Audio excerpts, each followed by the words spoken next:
Apa sing dirasake ketika kita melihat orang compang-camping dengan pakaian lusuh dan tubuh belepotan kotoran? Ya mungkin hanya bisa berkata jijik. Ya, ini masih mendingan. Sebagian orang ada yang mengolok-olok dan bahkan menyakiti. Seharusnya kita sesama manusia tidak boleh seperti itu, ya.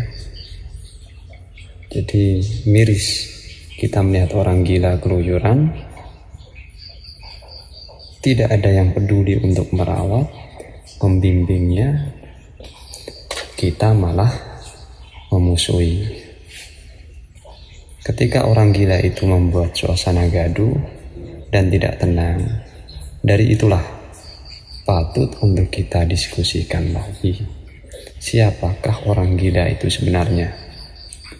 Lalu bagaimana fikih memandang orang gila?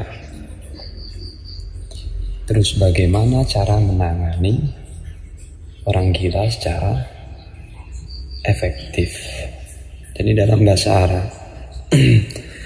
bahasa Arab orang gila disebut majnun. Ya.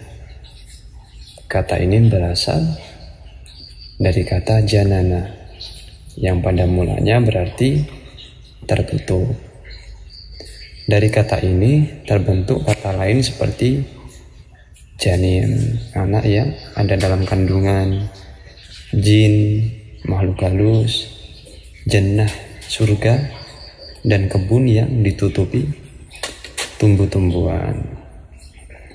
Tiga kata ini sama-sama memiliki unsur ketertutupan.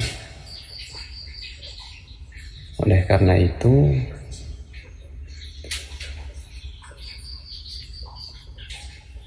orang yang akalnya tertutup atau gila juga dikatakan majnun. Istilah majnun dialamatkan kepada para nabi yang membawa ajaran Tuhan karena dianggap nyeleneh, dianggap tidak masuk akal. Ya, antara lain itu yang disebut Nabi Nuh, Nabi Musa, Nabi Muhammad. Ya. Wa qalu ya ayyuhalladzi nuzila alaihi dzikru innaka lamajnun. Jadi masih seakar dengan kata majnun adalah kata jinnah. Ya, di samping bermakna jin, jinnah juga bermakna penyakit gila. Kata jinnah yang berarti penyakit gila, kalau tidak salah disebut di Al-Quran itu 4 kali, yang ditunjukkan kepada Nabi Muhammad yang dianggap mengidap penyakit gila oleh orang kafir karena membawa ajaran Islam. Selain menggunakan kata jinnah, penyakit gila juga ditunjukkan dengan kata masi. Ya, dengan demikian kata majnun mempunyai makna majas atau imitasi dan hakiki asli. Secara majasi, kata majnun bisa ditunjukkan kepada orang yang nyeleneh, tak sesuai dengan adat kebiasaannya, seperti dialamatkan kepada Nabi Muhammad, meskipun sebenarnya beliau tidak gila secara hakiki. Kata majnun diperuntukkan kepada orang yang benar-benar gila.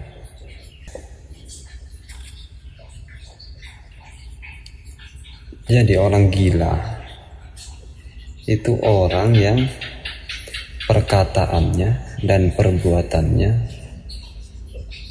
tidak sesuai, tidak stabil. Ya. Jadi disebutkan bahwa penyakit gila termasuk cacat yang menimpa manusia, yang menimpa jiwa manusia. Jadi orang gila bukan berarti tidak memiliki akal, Hanya saja dia tidak dapat mampu berpikir logis untuk membedakan hal yang baik dan buruk. Makanya dia dikatakan gila atau kurang sehat akalnya. Akibatnya orang gila tidak memiliki pemahaman atau pengetahuan yang sempurna. Banyak penyebabnya yang membuat orang gila. Di antaranya adalah stres, memikirkan keluarga, memikirkan istri, memikirkan pacar. Ya, bisa juga dikarenakan karena guna-guna, karena sihir atau gangguan jin. Tapi yang jelas dalam ilmu biologi, orang gila disebabkan adanya gangguan yang menghalangi perangsangan sel otak. Di hadapan hukum Islam, orang gila tidak dikenai taklif, beban apapun, ya. Jadi nak neng fikih dijelaskan bahwa hukum Tuhan halal, haram, sunnah, makruh, mubah hanya berlaku bagi orang mukallaf, ya. Jadi yang dikatakan mukallaf itu orang yang berakal, baligh dan telah menerima ajaran Islam. Jadi orang yang akalnya tidak waras, terbebas dari tuntutan hukum Allah, dia dapat disamakan dengan anak kecil yang masih baligh. Ya, keputusan itu sudah disepakati di kalangan Hanafiyah, Malikiyah, Syafi'iyah. Ya, dia melakukan pelanggaran agama seperti meninggalkan kewajiban sholat, zakat, puasa, dan lain-lain, maka dia tidak dapat dikenakan sanksi apapun. Jadi namun demikian, ketika pelanggaran itu bersinggungan dengan hak-hak orang lain, dia juga memiliki kewajiban untuk mengganti rugi. Misalnya mencuri, merusak barang orang lain, terus mengambil makanan orang lain, maka dia harus bertanggung jawab atas perbuatan. Akan tapi perlu diingat, yang berkewajiban menunaikan kewajiban ini adalah walinya, ya, bukan dirinya sendiri. Nah, begitu pula ketika orang gila membunuh atau melukai orang lain, meski dia tidak dikenai kisos, ya, tapi dia wajib membayar sanksi diat.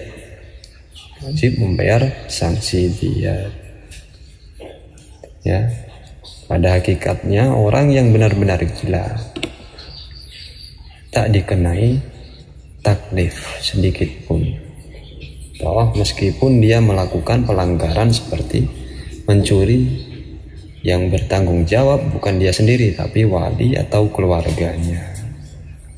Ya, hal ini berbeda dengan orang yang penyakit gilanya datang sewaktu-waktu, sementara di waktu lain dia bisa berpikir sehat layaknya orang waras, maka dia dikenakan taklif pada saat dia bisa berpikir, berlogika normal, ya.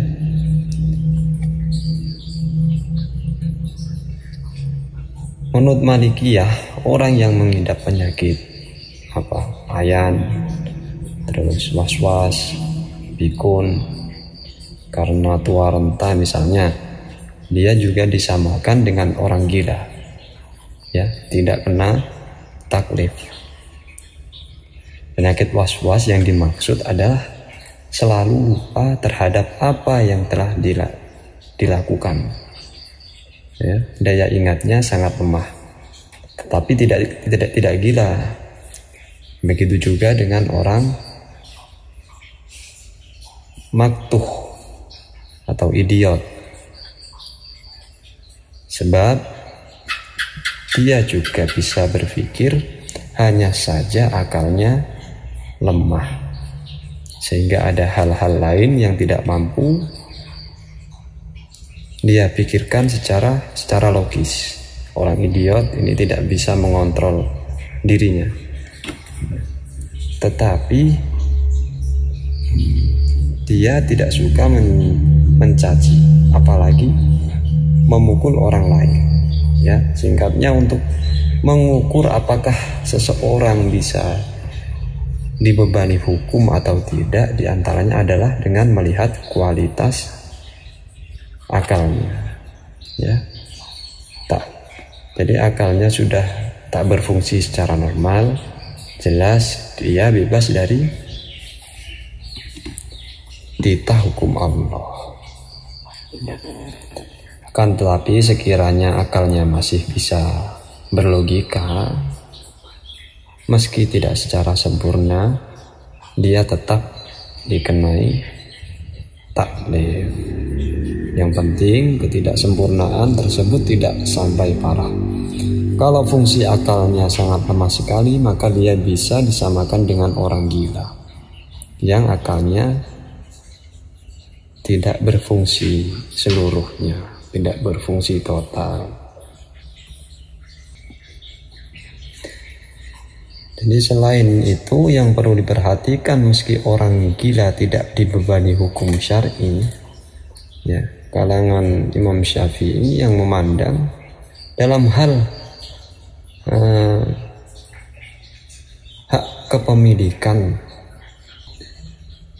walaupun tidak dibebani hukum syar'i, kalangan Syafi'iyah memandang dalam hal hak kepemilikan, orang gila tetap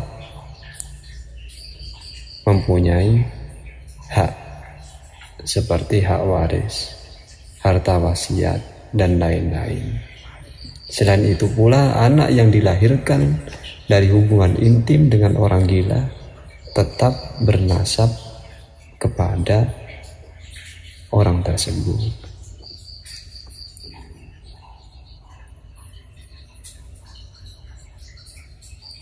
Selanjutnya kita beralih pada persoalan siapakah yang bertanggung jawab menangani orang gila.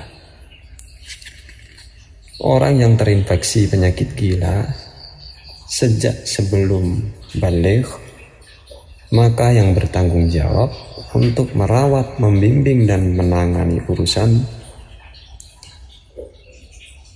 adalah walinya, seperti bapak, kakek, atau yang menerima wasiat untuk menjaganya. Namun bila virus gila itu menyerang setelah usia baligh, menurut Malikiyah dan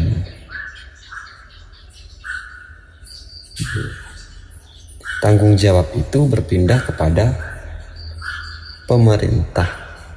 Ya, pemikiran ini didasarkan pada sebuah ketentuan bahwa tanggung jawab wali sudah lepas. Ya, jadi anaknya sudah baligh, sehingga kewajiban penanganan orang gila ini berpindah tangan dari wilayah khas, tanggung jawab khusus, kepada al-am, tanggung jawab umum.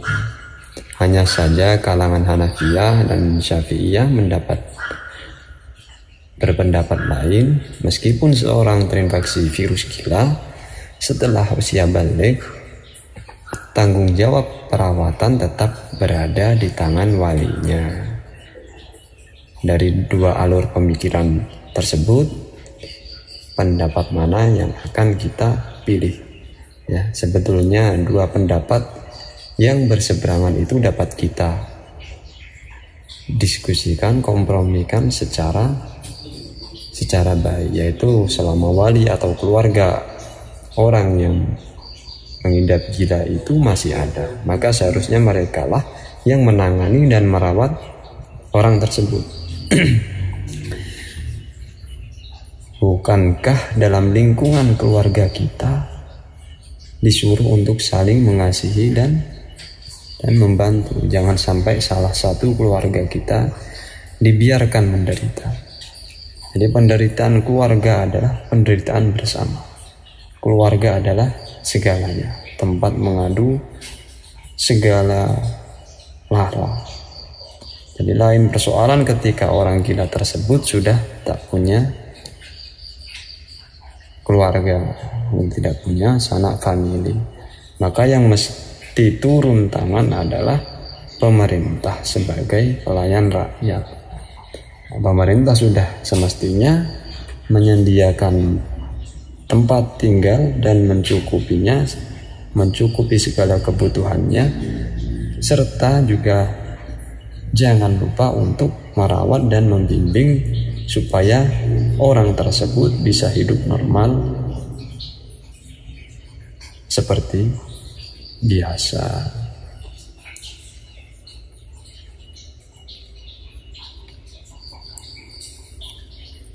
Ya, terus kalau sudah tidak ada sanak famili, maka itu menjadi kewajibannya pemerintah sebagai pelayan rakyat, ya.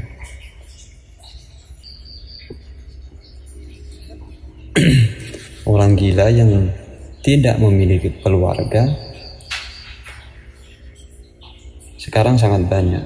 Mungkin saja punya keluarga tapi sudah diusir dan tidak diakui sebagai anggota keluarganya. Nah, jadi melihat kenyataan ini, pemerintah jangan berpangku tangan. Cobalah perhatikan nasib orang-orang seperti itu. Begitu juga dengan kita. Kita bukan keluarganya misalnya, dan bukan pemerintah. Nah, cobalah ulurkan tangan kita untuk merawat dan memperhatikan orang tersebut dengan ikhlas. Jangan sampai kita mengolok-olok apalagi menyakiti mereka. Jadi kita pakai di manakah letak kemanusiaan kita.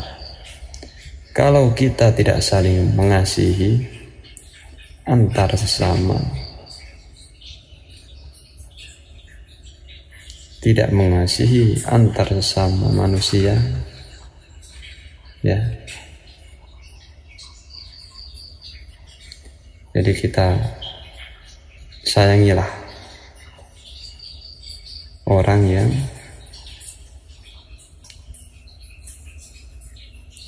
mempunyai gangguan jiwa.